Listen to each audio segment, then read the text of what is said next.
Hi అండి, నేను మీ Sajida. Welcome to Sajida's kitchen. ఈరోజైతే చాలా ఈజీగా ప్రిపేర్ చేసుకునే స్వీట్ రెసిపీని చూపించబోతున్నాను. ఏదైనా తీపి తినాలనిపించినా లేదా పిల్లల కోసం ఈవినింగ్ టైంలో ఏదైనా సింపుల్గా ప్రిపేర్ చేసి పెట్టాలనుకున్నా గోధుమ పిండి ఇంకా బెల్లంతో అప్పటికప్పుడు ఇలా చేసేయండి. పైన కొంచెం క్రిస్పీగా ఉంటాయండి, లోపల నుంచి సాఫ్ట్గా మెత్తగా చాలా బాగుంటాయి. టేస్ట్ కూడా చాలా బాగుంటుంది. సో మరి ఇప్పుడు ఎలా తయారు చేసుకోవాలో చూసేద్దాం రండి. ఫస్ట్ అయితే స్టవ్ ఆన్ చేసుకొని ఒక గిన్నె పెట్టుకొని ఇందులోకి 1/2 కప్పు వరకు తురిమిన బెల్లం వేసుకోండి. అలాగే 1/2 కప్పు వరకు నీళ్ళని పోసుకోండి. ఇప్పుడు గ్యాస్ని మీడియం ఫ్లేమ్లో పెట్టుకొని ఈ బెల్లాన్ని మధ్య మధ్యలో కలుపుతూ కరిగించుకోవాలి.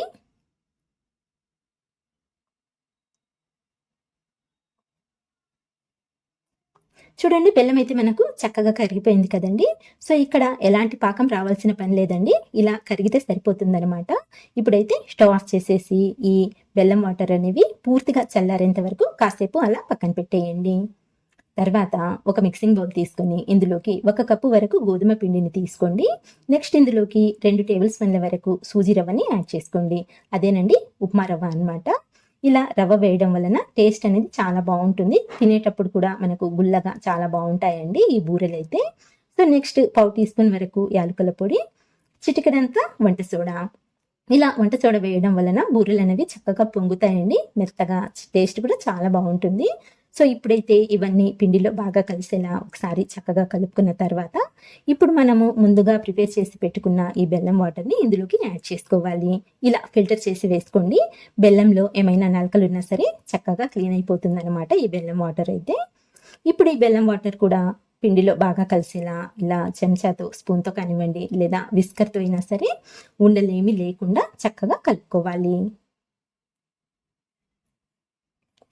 చూడండి, ఈ విధంగా కలుపుకున్న తర్వాత పిండి కన్సిస్టెన్సీ అనేది కొంచెం థిక్గా ఉంది కదండి. సో ఇప్పుడైతే ఇందులోకి కొద్దిగా నీళ్ళని పోసుకుందాము.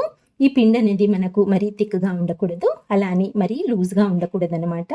నీళ్ళైతే కొద్దిగా వేసుకోండి, ఎక్కువ వేయొద్దండి. ఇలా కొంచెం కొంచెంగా నీళ్ళని పోసుకుంటూ పిండి కన్సిస్టెన్సీ చెక్ చేసుకుంటూ పిండిని అయితే కలుపుకోవాలి. ఇలా జారుగా ఉండాలన్నమాట. ఒకవేళ మీకు పిండి అనేది కొంచెం పలచబడినట్లయితే కొద్దిగా గోధుమ పిండిని యాడ్ చేసుకొని కలుపుకోండి, సరిపోతుంది. లేదా కొంచెం టైట్గా అనిపించినట్లయితే కొద్దిగా నీళ్ళని పోసుకొని కలుపుకున్నా సరిపోతుంది అనమాట. కన్సిస్టెన్సీ అయితే ఇలా ఉండాలండి. సో మనకు ఈ బ్యాటర్ అనేది రెడీ అయిపోయింది. ఇప్పుడైతే దీన్ని పక్కన పెట్టుకొని స్టవ్ ఆన్ చేసి ప్యాన్ పెట్టుకొని డీప్ ఫ్రైకి సరిపడా ఆయిల్ని వేసి, ఆయిల్ బాగా వేడైన తర్వాత మనం ప్రిపేర్ చేసి పెట్టుకున్న ఈ బ్యాటర్లో నుంచి ఈ విధంగా చెంచాతో ఒక సగం చెంచా వరకు ఆయిల్లో డ్రాప్ చేసుకోవాలి. ఎక్కువ వేయొద్దండి, ఒక సగం చెంచా వరకు వేసుకుంటే సరిపోతుందన్నమాట. ఎందుకంటే ఇవి ఫ్రై అయ్యాక వీటి సైజు డబుల్ అయిపోతుంది. మనము ఎక్కువ పిండి వేసినట్లయితే ఈ బూరెలు అనేవి చాలా లావుగా వచ్చేస్తాయి అన్నమాట. లోపల నుంచి పిండి అయితే కొంచెం పచ్చిగా ఉంటుంది. సో అందుకని చెప్పేసి ఇలా ఒక 1/2 చెంచా యాడ్ చేసుకుంటే సరిపోతుంది. ఇలా వీటిని యాడ్ చేసుకున్న తర్వాత పైనుంచి ఆ వేడి ఆయిల్ని ఈ విధంగా పోసుకున్నట్లయితే గరిటెతో మనకు చక్కగా పొంగుతాయండి. చూడండి, ఈ విధంగా ఫ్రై చేసుకున్న తర్వాత ఇప్పుడు ఇంకొక వైపుకి టర్న్ చేసుకుందాము. ఇలా టర్న్ చేసిన తర్వాత గ్యాస్ని అయితే లో టు మీడియం ఫ్లేమ్లోకి అడ్జస్ట్ చేసుకొని వీటిని ఫ్రై చేసుకోవాలండి. అటు ఇటు తిప్పుతూ 2 వైపుల నుంచి మంచి కలర్ వచ్చేంత వరకు అయితే ఫ్రై చేసుకోవాలన్నమాట. ఇవి ఆయిల్ కూడా ఎక్కువ పీల్చవండి, తక్కువ ఆయిల్లోనే ఫ్రై చేసుకోవచ్చు.